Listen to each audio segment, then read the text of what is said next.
and welcome to this special panel hosted by Raindance Film Club and 16 Days, 16 Films for International Women's Month. My name is Akua Gyamfi, founder of the British Blacklist, and it's my honor to be here speaking to these wonderful filmmakers. This month, Raindance and 16 Days, 16 Films have partnered together to bring you a whole month of content, including the highly acclaimed feature documentary Dilemma of Desire, which played at the 28th Raindance Film Festival, and the winning short films from 16 Days, 16 Films. Today, I'm joined by the wonderful filmmakers, Maria Finitzo, who made A Dilemma of Desire, Monét, who made Ballet After Dark, Charlotte Daniel, who made Eyes Down, and Melissa Elizondo, who made The Road is a Red Thread. So the Raindance Film Club brings the best of Raindance Film Festival every single month. 16 Days and 16 Films is a short film initiative that empowers female filmmakers and campaigns to end all forms of violence against women. There's so much to read. I was stumbling my way through that. But guys, so I'm going to speak to the filmmakers now for maybe about half an hour. And then please do drop your questions into the Q&A box or the chat box, the Q&A box, and I'll read them out later. And please don't be shy, share all your questions. I'm going to try and get through as many as possible. And yes, and just for your information, you'll hear the lovely David translating for Melissa. And that's, I think, it. So let's get underway. So first of all, women, first of all, actually, I want you all to introduce yourself because I think I didn't do enough justice. Please give us your name and a short, brief description of your film, actually, what it's about and what it means to you. So I'll start with Charlotte. Hi, I'm Charlotte. I'm the writer-director of Eyes Down, and Eyes Down is a short film which follows Mary, a trans woman in her sort of mid to late 50s, as she takes her first journey on a Glasgow bus as her true self. Maria. I'm Maria Finitzo. I'm the producer and the director of The Dilemma of Desire. And The Dilemma of Desire length film that looks at women's equality through the lens of how we are treated as sexual beings, and whether or not we still have any agency over our bodies in this day and age. Melissa. You're still on mute.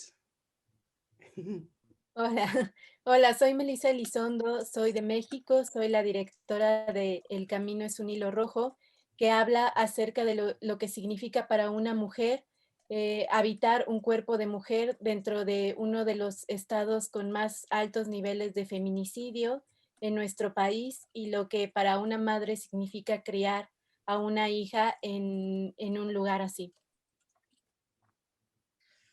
Hello, my name is Melissa. I'm from Melissa Elizondo from Mexico. I'm the director of El Camino es un hilo rojo. The path is a red thread, and it's about what it means to be a woman and to be in a woman's body in one of the more high risk places in states in Mexico with femicide problems. So that's what the film is about. And last but not least, Ms. Monét. Oh my God, I just love that there was like this Duolingo like language happening. I just had to say that was awesome. My film is called Ballet After Dark, and unfortunately is about a woman named Tide Courtney Edwards, who unfortunately was raped, and so she uses what happened to her as a catalyst to, unfortunately, but in this interesting way, create an organization, unfortunately, for domestic violence and sexual abuse survivors. So the organization is in Baltimore right now, but she's hoping to branch out to different sectors of the world and is looking to do that in Mexico and other places. So I'm grateful that I was able to tell a bit of her journey and her story. Thank you. All powerful films, all brilliant films. And what the common thread is, obviously, apart from the fact that you're women filmmakers, is the fact that you've taken the female issue or the female narrative by the boobs, as I say, and you run with this narrative, whether, you know, from running the scale, from really serious. I think they're all very serious topics, but in them, there's an empowerment in us in you guys using your voice to speak on behalf of women whose lives, issues, situations have so been ignored, especially on screen. What was the main challenge in choosing in the story that you chose to bring to screen, getting it made? Was it from convincing people to get on board? Was it getting people involved on camera to talk about these things? Or was it getting the finance to do, like, can you finance this film about a women's issue? I'll start with B. I think for me, it was the fact that it morphed so many times because it was supposed to be, or we thought it would be about her. And then at one point, it was also about a girl, unfortunately, who had something like this, happen to her. And so I think it was just like knowing to trust the story. And I think sometimes with doc, things morph and change so many times, but I think you have to like trust the anchor behind why you're doing it. So I think the fabric of it was always tied, the founder of Ballet After Dark, but sometimes not always trusting, like, should it really be about this and this and this, and trying to complicate it. And again, it's just a short film. So I think with doing different variations of the film, we had to go back and actually reshoot and realize that she was our anchor. She was always the focus point, and to always like to just streamline it. But I don't think that happened. Like it kind of got convoluted at some point. Yeah, I would just say that docs are very interesting. Sometimes you think that they're going to be an engineer and then they end up being a painter. So I think you just have to like be willing to adjust. Thank you. Maria, same question. So the topic of female sexual desire is a hugely broad topic. And one of the biggest challenges was, from what direction was I going to come in to explore this topic? And for me, what was always most interesting was, not that we have desire, we all know we have desire, but rather what, in the age when I started, which was 2013, what are the things that get in the way of women, femme identifying, having agency over that desire and being able to behave the way the rest of the population male behaves? And so when you're making a film about female sexual desire, the other challenge is as soon as you start talking about that, the presumption is that if it's female, it's pornographic. And so people get uncomfortable. People don't want to say the word clitoris. They think it's shameful.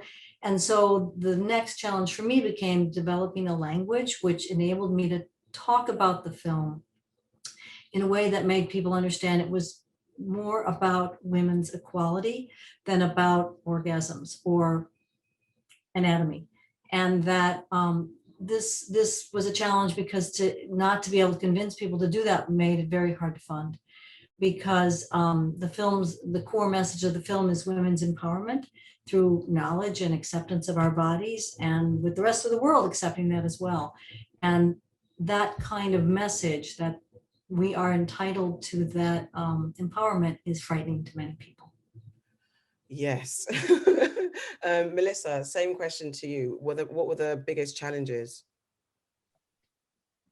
Creo que el mayor reto fue acercarnos a un tema que es tan doloroso para las mujeres en nuestro país y para las familias que les han arrebatado a sus hijas por la violencia feminicida, y también el acercarnos a una niña, a la vida de una niña que pues dolorosamente no estamos hablando de una infancia normal y libre. Y pues obviamente el trabajo, el resultado final, su mamá no se siente todavía pues de que se lo podamos enseñar, ¿no? Sino en un futuro, pero es doloroso aún así, ¿no? Que se acompañe esta reflexión en la infancia de una niña, de una pequeña. I think the biggest challenges on the making of The Road is a Red Thread is about the pain that that represents for women and their families when their daughters are taken away from them, and also to approach the story of this little girl whose childhood is not normal because it's been disrupted, and it has its freedom affected, and as a result, the mother not feeling comfortable on sharing this film to the daughter yet, until she is ready and mature enough to know about the mom's feelings about the daughter living in Mexico City. Thank you. And Charlotte? Yeah, I think the biggest challenges for our film were to find Sophie, our main cast member, who there's not a lot of professional working actresses in the UK who are above a certain age, trans actresses. So we had to cast the net out quite wide to find someone, and we came across Sophie, but in a way it was also helped to solve the other challenge in that, you know, I am a cis person who is an ally and an LGBT under that umbrella, but it's not my story, and I wanted it to be a story that was not exploitative. I wanted it to be organic. I wanted it to be Sophie's story, and so therefore, in working with Sophie and her being so generous with her experiences and the people that she knew and all that, that all became very organic within the film because it became her story from the beginning. And she said to me, you know, she said, I've been in this situation so many times, you know, I know how this feels, and I can tell this story, I can play this part because it is my story. So that was what I just really wanted to make sure, that we were being truthful and that we were being respectful, and that we were, you know, helping to highlight an issue that so many trans people face and these microaggressions that they face every day in their lives. Thank you. And staying with you on that point, you know, if I'm honest, if I see somebody who goes against the grain of societal norm that I'm brainwashed to see as outside of the norm, I find myself, and being very honest, I want to look and admire and understand, but then I'm also conscious of making them feel uncomfortable. So then I avoid looking, but I'm not an actress. So I don't know what my face looks like in that moment. I might be like doing all of that, and then consciously they're feeling my awkwardness, and in my mind I'm like, I'm not trying to objectify you. And then I put that on myself, being a Black woman in a space where maybe I'm the only Black woman, and I get that same feeling of who's watching me and they're avoiding my face. I mean, so I really appreciate the perspective that you gave to give that made us pause and reflect. So what's your own personal experience, because you said, you know, you're a cis-het woman, what's your own experience with people who are transgender, and what was the initial trigger to say, actually, I want to tell this story? And maybe some of the first conversations you had with Sophie that kind of maybe gave you, because I guess it's that getting permission to tell this story from being outside of that community. Yeah, absolutely. And I think that was, you know, that was always a worry of mine, that I was sort of barred in, I am gay myself, but I'm not, you know, I've not experienced, as I say, I blend into society, you know, and I made an assumption as well, my bad. No, not at all. But it's just that kind of, yeah, you're like, why do I don't have permission to tell this story? So, but then the more we spoke, it was more about that feeling of self-consciousness about, you know, being on a bus or being on a subway carriage or a train. We all have insecurities. We all have moments where we feel like people are looking at us, that they're making snap judgments about us for many different things that can be something that they can see, or it could be something that we're feeling internally. And so therefore that's what we wanted to tap into, because I wanted the audience to come away with that, oh yeah, I've felt that feeling and I understand. And now, as you say, you know, if you go around and you see someone, you want to maybe make them feel comfortable as well, but it can sometimes have the adverse effect because you're trying really hard, but you're almost pointing them out, you know. So it's a very tricky, delicate balance. And that's and it was just very interesting to hear Sophie's point of view, and how she said that, you know, she's like, actually, you know, when someone gives me a little smile or just a kind of a little nod, or, you know, just something positive, that positive interaction, that's, you know, that makes my day, that makes me feel, you know, 10 feet tall. And that's why we ended the story in that positive way, because it's not something you see often, especially for representation of trans people in the media. And we wanted to show, like, you know, there is ways we can be positive, there are positive interactions, and this is, you know, maybe you could come away as an audience member and think, oh, okay, you know, I'll remember that, and I'll remember to try and make people feel, you know, they're just accepted as who they are. I mean, and that's the part that made me tear up. I said to you earlier on that there's a part that it was just the acceptance and that validation when she called her hen, just that, yeah. Like, that was it. It finished like, you know, it's just, yeah, that kind of like, oh, I get, and that relief that she expressed, I understood. Thank you. B. Monét. So watching Ballet After Dark, there's such a breath of emotional fresh air when you see Black girls doing ballet. That sense of pride that comes with the art form, because it's considered to be so elitist. So I mean, I grew up dreaming that I'd go to the Alvin Ailey dance troupe. Somehow I'll get into Alvin Ailey from London. I don't know how, but I dreamt of that. And seeing these women again, you guys' films all made me kind of emotional, but and that it was used as therapy to go against so many barriers of entry in society and to free yourself of pain in such a way, and using something that's not essentially for us. You know, you said that, you know, that one of the girls said that Black girls don't do this, and it's, you know, you going to ballet, you're an Oreo, all those type of things. What was your first conversation like with Tide, and how did you discover her, and where were you personally in, and what's your relationship with ballet, and that, you know, fed into the making of this film? And thank you for sharing that. I also have just loved dance growing up and did modern dance and jazz, but never have done ballet. And I'm not sure how that would work out. You know, I feel like clumsy people should not do certain things. That's just me.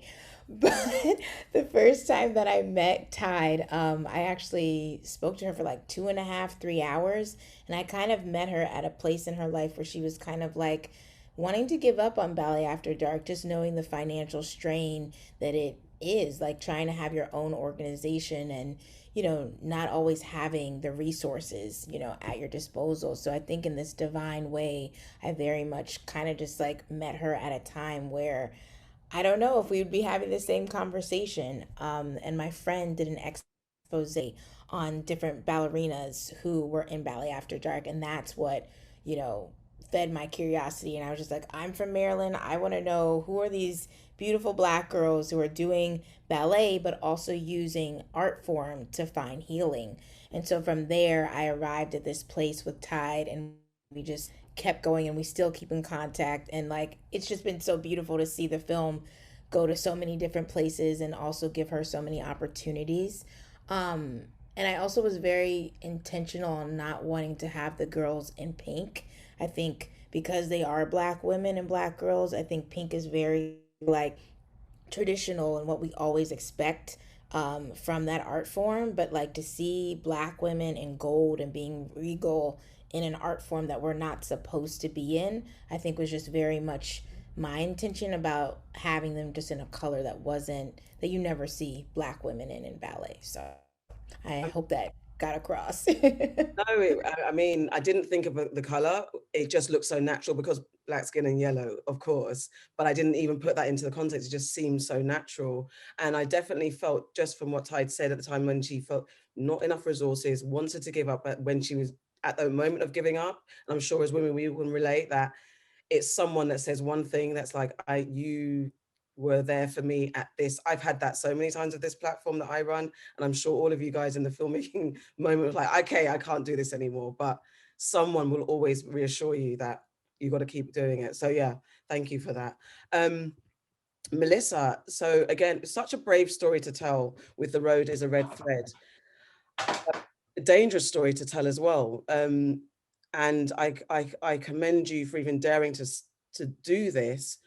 But what precautions did you have to take, and what were some of your reservations, if any? Because obviously you're calling out a situation, you're bringing to light that, you know, you're calling men out for this horrible, heinous behavior.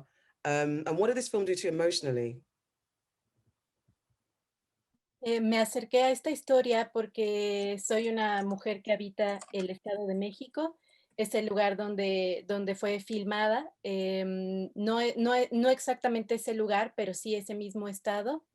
Y creo que es muy fuerte cuando tú te das cuenta que cada una de esas mujeres que es atacada por esta violencia, eres tú, eres también tú misma, ¿no? Y ahorita la lucha que comparten muchas de las mujeres en México es esa, ¿no? Si tocan a una, tocan a todas. Y para mí era muy importante acercarme a esta historia debido a que, aunque no he vivido una pérdida cercana de una mujer en mi familia, siempre estás con esta constante incertidumbre de en qué momento te puede llegar a pasar a ti. Y creo que esa inseguridad y todas esas precauciones que tú mencionas de qué clase de seguridad tomamos en el rodaje, pues es que prácticamente todos los días vivimos en todo momento esa inseguridad. Entonces fuimos un grupo de compañeras que tratamos de acompañarnos, de acuerparnos para contar de manera breve desde que somos niñas, qué significa ser mujer aquí en México, sobre todo en el Estado de México. Well, I approached this story because I am from the state of Mexico, which is just on the outskirts of Mexico City. It is very hard when you realize that women in this area have been attacked and violated. But also, and most importantly, is that if it happens to them, it's because it's happening to us. The struggle is constant for women. If they touch them, they are touching us. Approaching this story was very important. Luckily, I haven't have any losses in my family or in my circle, but you always have this constant uncertainty of it could be me who's next. And the way we made this story was it was made by a group of colleagues, of female colleagues, who came together to tell each other's what it means to be a woman in Mexico. Thank you very much. And there's a scene when the mother and daughter are hugging, and there's a close up on the child's hand on the shoulder, and it made me again emotional. I'm emotional, but that moment reminded me of me hugging my daughter and the way that my child depends on me to keep her safe. And that in that scene, that moment, the struggle of knowing that maybe you can't protect your child from everything. I mean, every day when my child goes out, who knows what's going to happen, but I don't have that level of fear, but it's still scary. And that hug, when we hug, and I know that moment was a really strong, powerful scene in that, because it is the worry of a mother. It's unmatched, and it never, ever, ever, ever ends. Maria, so with the dilemma of desire, do you know how angry it made me? Because it's like, it's true. And you don't, I think I've had conversations with my girlfriends recently, actually. It's very, very topical about our pleasure, our own pleasure in the moment, in the act of sex, and how men just don't have the language or the tools or the knowledge. Sorry, guys. It's just because, and it's not even their fault. It's society has removed any type of language that addresses our enjoyment in the act. And I know it's not just, because you did say it's not just about the sexual act, it's not just about the orgasm, but for a lot of us it is just about the bloody orgasm. So in all of this discovery, I mean, I'm sure you knew so much, but what did you learn new in this exploration that you didn't know, that shocked you, maybe angered you as well? Because I'm so angry that I know so much about the penis and less about what the hell my own clitoris looks like. But what angered you, and what, did you learn new about this whole thing? Well, for me, making the film was my own education. Sure. And I'm pretty old, so I should have basic knowledge about what's going on. And when I met Sophia Wallace, the artist, and she showed me her work and her body of work, Cliteracy, the 100 Natural Laws, and she showed me internal clitoris looked like. And I think I was in my late 50s. And my response was, what the hell? How do I not know that this is what is on my body? And so then if you think about that and you say to yourself, okay, what does that mean? That means that from the time we are little girls, from the time we're born, there's a silence around our bodies, and which makes us feel that it's shameful. You know, if you don't talk about something, then there must be shame around it. And so not only does no one names what our genitals are, we're not even told to talk about them, touch them. We don't know what they look like. And so think about that. If you can lie to girls and women or a human being about the simple truth of their anatomy, then you can lie to them about everything. And lies are the tools of the oppressors. And so as I listen to all of the other women on this webinar with me, I'm so moved by the topics that they were making films about, and it's connected, right? So when you begin your life, your sexual life with a lie, then you can't even imagine the possibilities for your life as you get older. You can't imagine yourself as a ballet dancer, right? Because someone has taken something from you already. And so as I made this film and I got more educated about it, I got angrier about it. And I try to keep a sense of humor about it because you don't really want to be hitting people over the head constantly with a hammer, because I want to bring people into what I'm trying to tell them. But imagine this, imagine that little boys were taught about sex with no mention of their penis or what it was for. It's absurd. We can't even imagine it.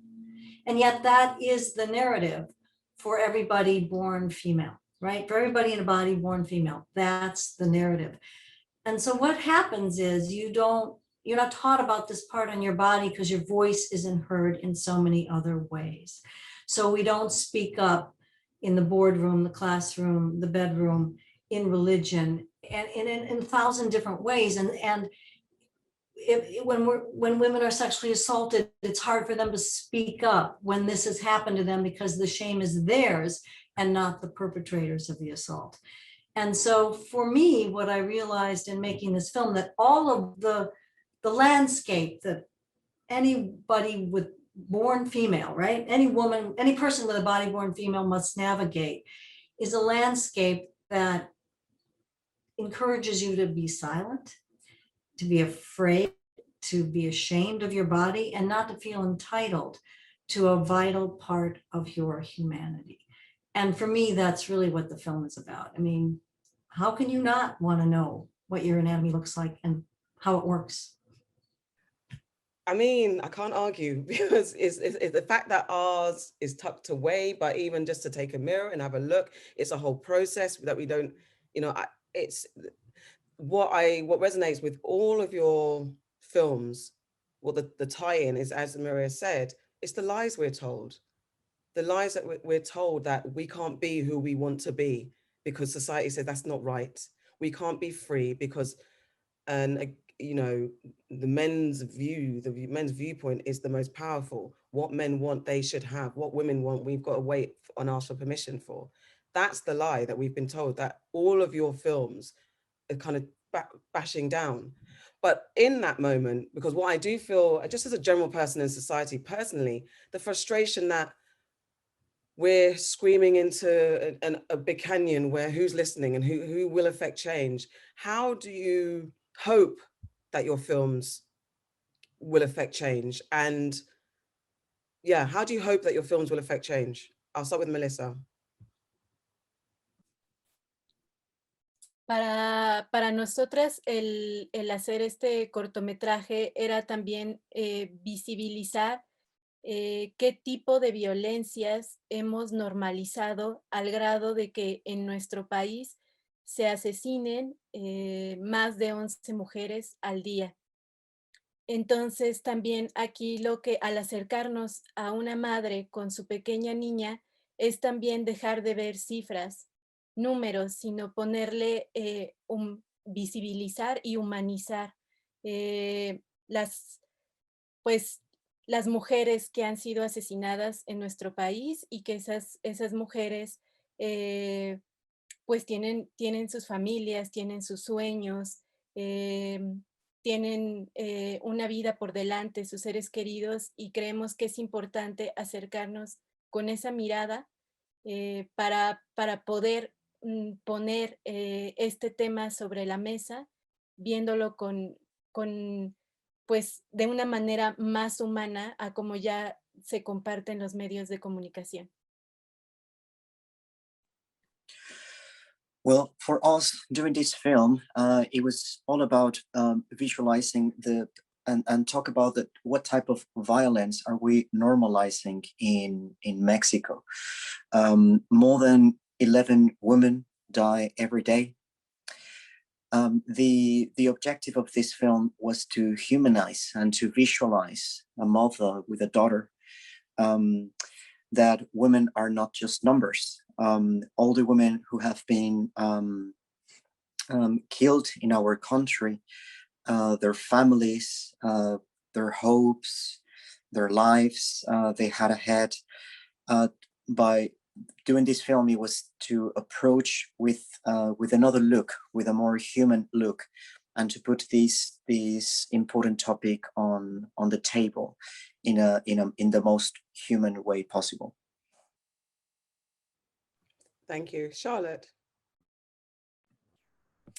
Yeah, for me, it's about acceptance, but also just about putting yourself in someone else's shoes. I think that's what I'd like. That's what I feel that a lot of the audiences that have seen the film take away from this. And I think I've seen that from people who have reached out to me who said, "Oh, I knew someone who came out as trans, 5 years ago, 10 years ago, 20 years ago." Some people have got in touch with me to say, "Oh, I knew someone who was trans, but 20 years ago, it was so taboo and so, at times illegal, etc." So they were like, "Oh, I really reflected on how I treated that person, and maybe it wasn't in a negative way, maybe it was indifference, but they said, actually, maybe if I'd made a positive step towards them, then maybe, things could be different, and we could have got to this place quicker."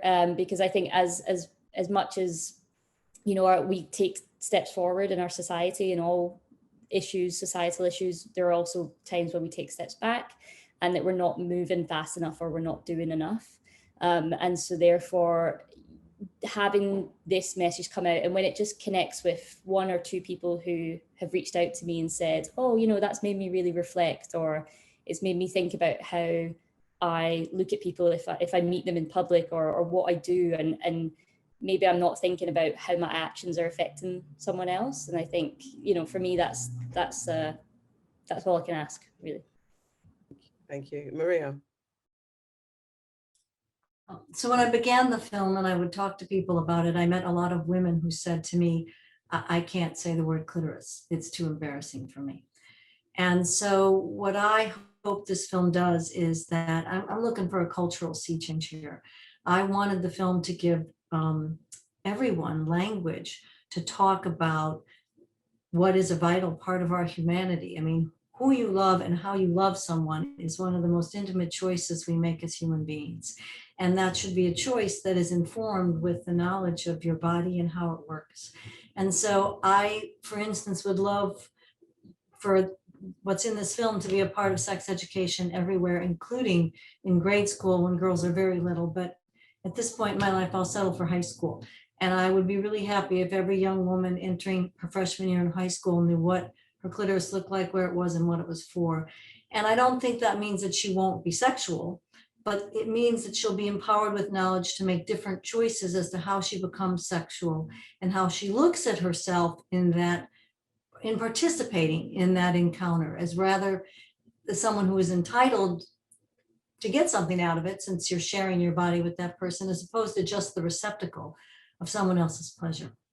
So I'm hoping that we can change the way women are viewed sexually and the way we're treated as human beings. Thank you. And Monét? I think to echo some of what all of these amazing women are saying, that I think no matter what the topic is, it's just giving women the courage to believe in themselves despite all of the horrible things that sometimes we experience, that even with those horrible realities, that you would not feel that your voice is not a part of, but if anything, that your voice enables you to talk about the beauties that happen to you and also the tragedies.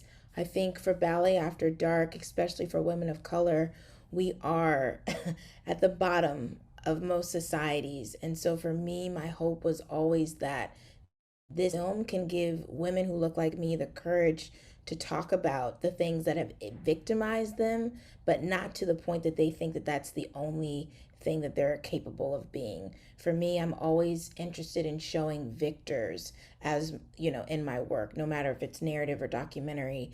And that even though those are things that happen to you, you're not just this horrible thing. You can be so much more than that. You can write a new chapter in your destiny and in your life. And so I hope that that is at all like somehow like resonating with people, because I think the thing that sometimes do happen to us that are really, I don't want to curse, but traumatic, can also be a breakthrough for us and for others. So thank you so much. I'm going to go to the audience and get some questions.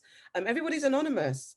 Why? But anyway, so someone has asked, did you feel you needed a female crew to support the message you wanted to convey while making the film? I'll go to Maria first.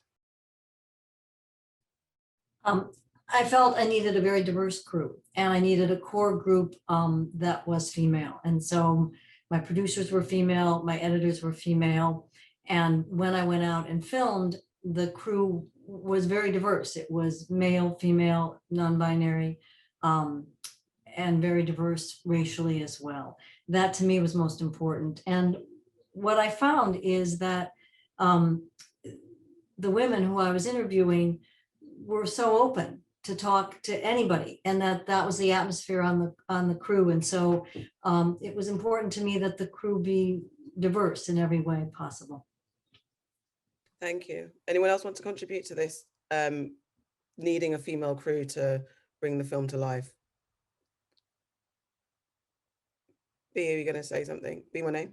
yeah, I'm just gonna say that I think that women should be able to do all the things. Nothing against the guys, but I just want to see us, you know, taking charge. And that's why I was very intentional about having a female or woman cinematographer, editor, and producer. And I just think that it doesn't just have to be this experience, but I think in general, women should be able to hold different positions of leadership, whether it be about sexuality or trauma or whatever. Like, I'd love to see more women doing action movies, and like, we don't, it doesn't have to just be about like being a woman, you know, like women should be able to do all the things. It annoys me so much because never would a guy be asked, you know what I mean, something like this. Guys do all sorts of things, so why can't we?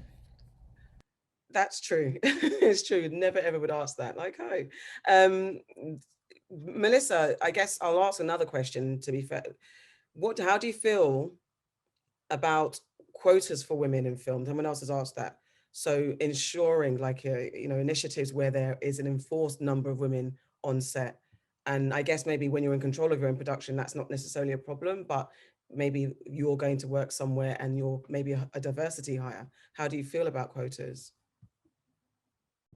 Creo que la industria cinematográfica es una industria de un ambiente sumamente misógino, donde las mujeres no hemos tenido las mismas oportunidades. Y creo que el abrir espacios, creo que es importante para conocer las miradas de las mujeres, ¿no? Y creo, por ejemplo, en el caso de particularmente de nuestro equipo, mayoritariamente siempre se forma por mujeres. Y para mí es muy importante, por ejemplo, en la cuestión de la fotógrafa, la fotografía, que esté una mujer detrás de la cámara, ¿no? Y es un acercamiento diferente. Y creo de alguna manera que no es necesario. No me gustan las etiquetas, pero creo que en este sentido recuerdo también lo que compartió la cineasta Lucrecia Martel en el Festival de Venecia, que creo que es importante abrir estas cuotas y también ver qué sucede, ¿no? Ver todo este cine que compartan las mujeres, sus miradas, y ver también, es importante ver este cine y también ver qué sucede. I think that the film industry is highly misogynist. I believe women we haven't got the same opportunities as men do. I think it's important to open these spaces to women, to allow them to tell those stories. In the case of our film, it's predominantly women. For me, it was very important to have a woman controlling the camera, because that would allow a different approach and a different look, which is what I wanted to portray. I don't believe in labels, but I do believe, and quoting Lucrecia Martel, it's important to open these quotas and see what happens, and to see films created by women and their approach and their stories. Thank you very much. Charlotte, same question to you about quotas and having all-female crew, if you did. Yeah, our crew was quite mixed, but what I wanted to make quite apparent at the beginning is that we had someone who was non-binary. I just wanted to make it really comfortable for everyone to talk about their pronouns before we started filming. So when we first met, we all told each other what our pronouns were, what we would like to be recognized as. And that really helped. And a lot of people had never had that conversation before. And it was quite a very good, it started everyone off at the same level, because some people had never worked, with Sophie, who was, we were telling her story about being trans, and some people had never been so close or had met a trans person before, and they were so worried about, offending or to, something like that. So it just meant that everyone relaxed, everyone felt very comfortable, and it was kind of, we took control of how we interacted with each other. In terms of quotas, yeah, I have to absolutely agree with what Melissa said. I think that, I've worked in the film industry, and even in the sort of 6, 7, 8 years that I've done it, things are getting better. There is more diversity, but it's not happening quick enough. And I think, there is still this power construct that we need to try and break down. And I think that if quotas are the way to do that, and to be able to have different stories told by different people, of different race, of different sexuality, of different genders, then that's what we have to do to have those stories, because we are missing out so much. You think about our mainstream film and media, all these stories that we're missing out on because these people don't have the seat at the table yet to be able to tell them. And actually, JT has asked, what engagement would you like to see from men on these issues and the issues that you cover? And it is a reaction to films like this. Like, I think I was in a session with Vanessa Kirby speaking about her film Pieces of a Woman, and the fact that, there's the first half hour is a childbirth scene, and in a very raw and honest childbirth scene.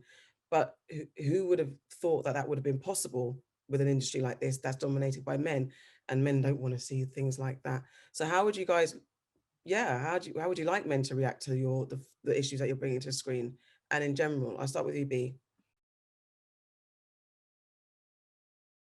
I would like to see women be treated like honest collaborators in every component of this, from development to post-production, and not just like getting a woman because this is a woman's story. I feel like a lot of things are just tacked on nowadays, like, oh, let me fulfill this of color spot, let me fulfill the woman spot, or non-binary. So I feel like there needs to be some type of change or shake up in the whole fabric of what we're doing, and like people actually coming from a place of empathy. I think Charlotte was talking about this, as opposed to just doing it for the sake of like optics. So I don't know, I just feel like I would love for people to actually want women to have a seat at the table, and not just doing it to look good, but actually wanting us to have full authorship of how certain things are being told, whether it's the poster that's put in the background,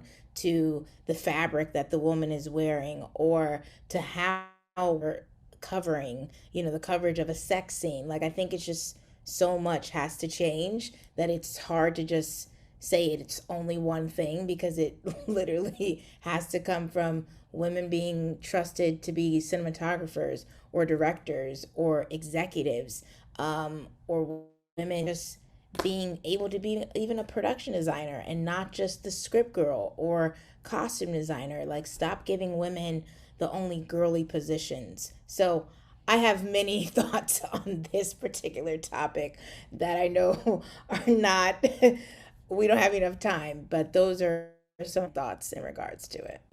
Does anyone else want to chip in on that at all, about how they would like men to engage with issues like this, and in general with, you know, from the film industry perspective? Maria? So I think that the issues that are in the film industry are really a microcosm of the issues that women face in the larger world. And that is that we have to get to a point where it's not unusual that we're present in an industry. It's not unusual that representation is there. It's just an accepted fact.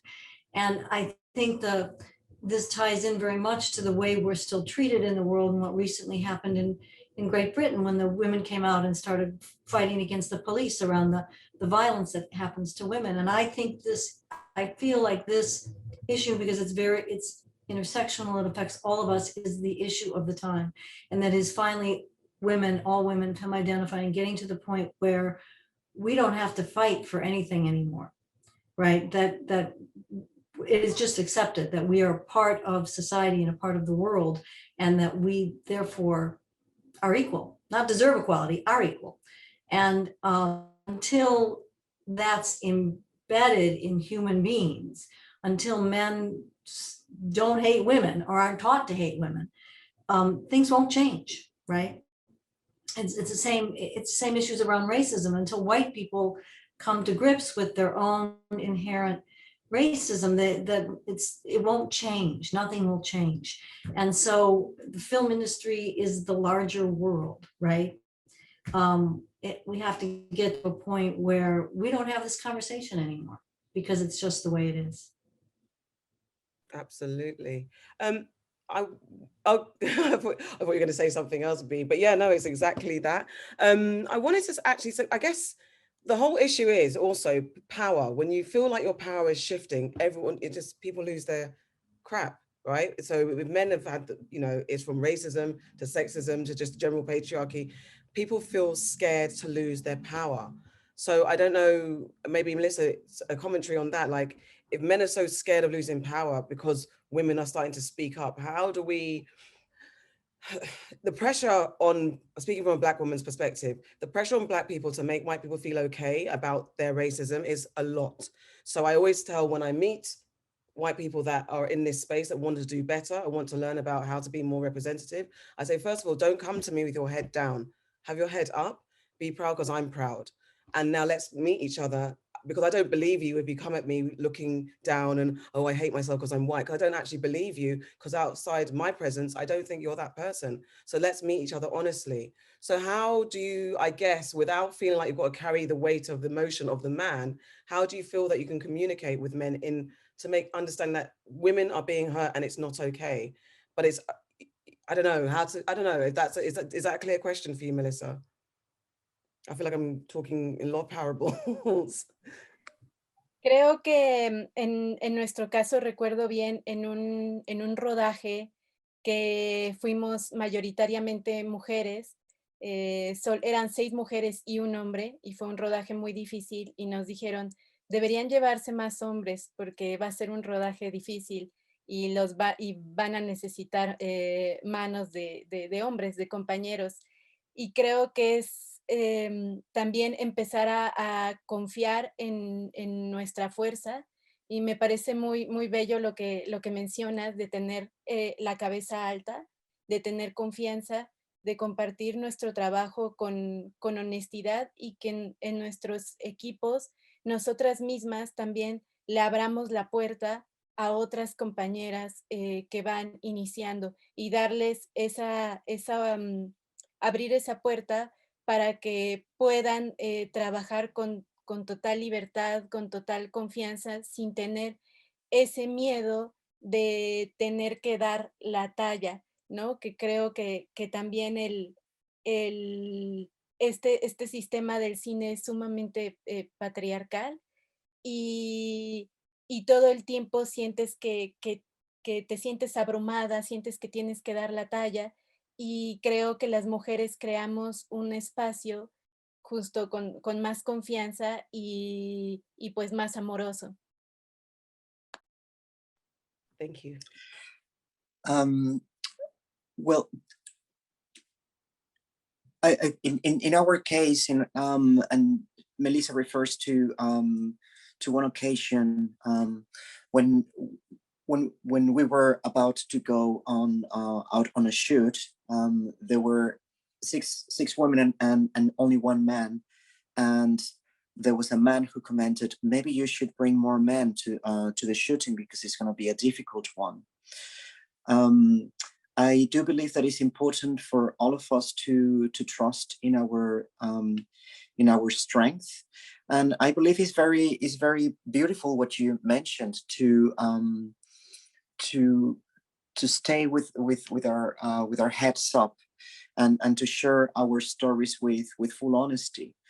It also is important for that all us women, in Melissa's case, to open the doors to other women, to make them feel the strength.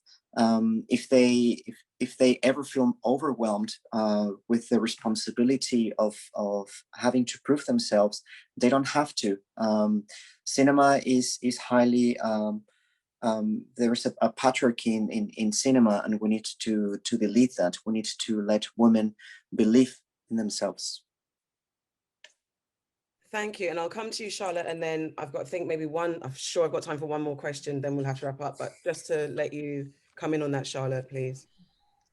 Yeah, no, I don't think I agree completely with what everyone has said. And I think that it's what you've said about coming with heads held high and coming together and be like, how can we work together? How can we? And it's about that empathy, and it's about learning from someone else's situation. And I think what Maria said, we have to recognize what we carry in ourselves and how we can't get defensive about that.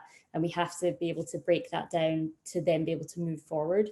And it's, you know, it's a long road, and there's so much still to be done. But I think that films like these incredible films, you know, that I'm surrounded by these incredible filmmakers who are highlighting these, you know, really important issues, is such a great step to do that. I think film's such a great empathy, a vessel for empathy, for creating empathy. And that's why these stories are so important, and they should be told, because all of a sudden you can put yourself in someone else's shoes, and you can connect with someone that you know, maybe you don't walk beside every day, and it can open your world, and maybe it will. That's how we make change. So I think that, you know, I think it's so powerful. And I think that's why we have to have diverse stories, and we have to learn more about each other's experience. Absolutely. So just maybe a little bit of a fun one. Like I've tried to word this in the best way. Who is a woman that you rebelled against? And that's my point, is the stereotype that really pees you off about women, that made you like, I am so never ever going to live up to that. And also to flip it, what is the best thing, or the thing that really represents being a woman for you in the most empowering sense? So the first thing is like a stereotype that really pees you off, or a symbol of womanhood. I'll come to Melissa first. Sorry, no time to think. Creo que el personaje que más me molesta dentro de los estereotipos de la mujer es el quedarse, la mujer que tiene que quedarse callada. Amo mucho cuando encuentro estos personajes donde la mujer hace escuchar su voz. Creo que desde niña era lo que más me molestaba, ¿no? Cuando te tenías que quedar callada y agachada. Y si quieres, dejo primero eso antes de la otra pregunta. What are you saying? Are you asking me what the second part was? Good. Let just quickly translating before we jump into the second question. Okay. Very quickly. I believe that the thing that bothers me the most is that women have to stay silent. I do love when we see characters and referring to cartoons, to films, to everything. When you see that a powerful female character raising her voice, when Melissa was a little girl, that's what bothered her the most. Characters that couldn't raise her voice. Thank you. Agree. And then the best thing about being a woman. ¿Me podría repetir la pregunta, por favor? The best thing of being a woman, ¿qué es lo más importante para ti, lo mejor de ser una mujer? Para mí creo que lo más importante es pues lo que puedo compartir desde el corazón con con las historias que también todas las mujeres y personas que han estado conmigo en los trabajos que he hecho, para mí ha sido como lo más importante, y también el lazo que tengo con mi madre y todo lo que ella me ha enseñado. Para mí, ella es la mayor como inspiración, y creo que para mí es muy importante pues el ser mujer y en el sentido de también ser su hija.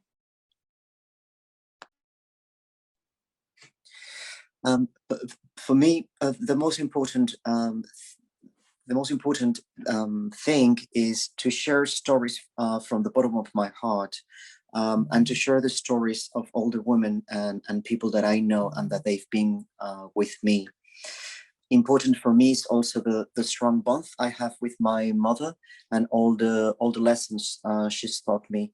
For me, that's what is most important, to be myself and to make my mother proud.